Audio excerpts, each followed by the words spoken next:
Hi, I'm Andrea Constantine, and you're watching Community Talk TV.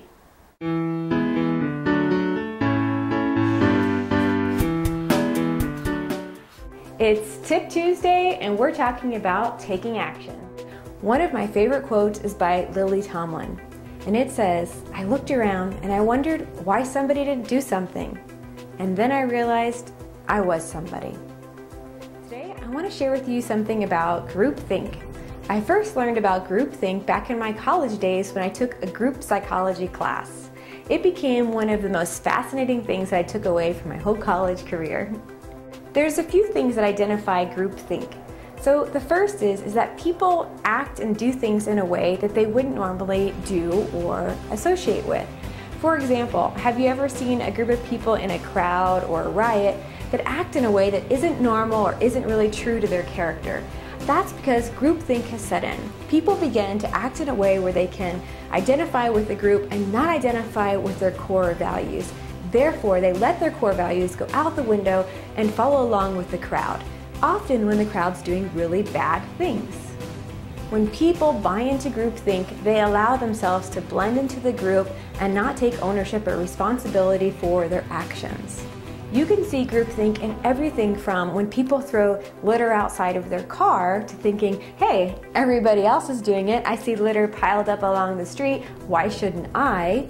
To how we treat the environment and how we care about what our impact is on this world by saying, well, everyone else is doing it.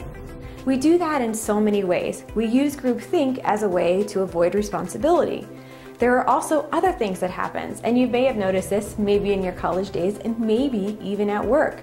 It's something called social loafing. Social loafing. Social loafing happens when people are paired up in groups to complete a task. Haven't you ever been involved in a group before and all of a sudden somebody's not pulling their weight? You would think if two people were in the group that they would split up and divide it equally and each person would get 50% of the work. That's not true. The larger the group, the less people actually take responsibility and participate in the group. With social loafing, a few small people take on the majority of the work and the rest loaf. That's right, they just kind of skate along and don't do anything. And this happens also because of groupthink. They don't have the responsibility to do the task as they would if they were individually assigned to it. The worst thing about groupthink, though, to me, is what's called the bystander effect. Now, we heard about this a long time ago, and we learned it in school, about what happened in New York many years ago when a woman was getting attacked outside, and so many people heard it and knew that something was wrong, but nobody did anything because they assumed somebody else would. This is what's called the bystander effect, and this is really detrimental to us change makers and people who want to make a difference. What happens is that when we're in a group, when there's more than one person around us, we begin to default ownership to other people. So if somebody needs help or needs rescuing or is being mugged or has a flat tire, if you see many other people around, you'll start to say to yourself, well, somebody else will do it, somebody else will take care of it. And so we come back to that quote with Lily Tomlin that she says, I looked around and why somebody didn't do something, and then I realized I was somebody. Back in my college days, we saw many studies on how people would bypass people who were in need simply because there were other people around. However, if you were in that same situation and you were the only person around, the likelihood that you would help is almost 100%. It's crazy what happens when you think about defaulting ownership and responsibility to others. So I want to give you some tips on how you can avoid buying into groupthink. The first is simply just be aware that it exists. Sometimes we don't even realize we're buying into something, and so we can't make a change. But if we're aware that when we're around a large group of people, we have a tendency not to react or act in the same way in which we would do by ourselves, then we have the opportunity to do good. So become aware. That's the first thing that you can do. Second, be intentional.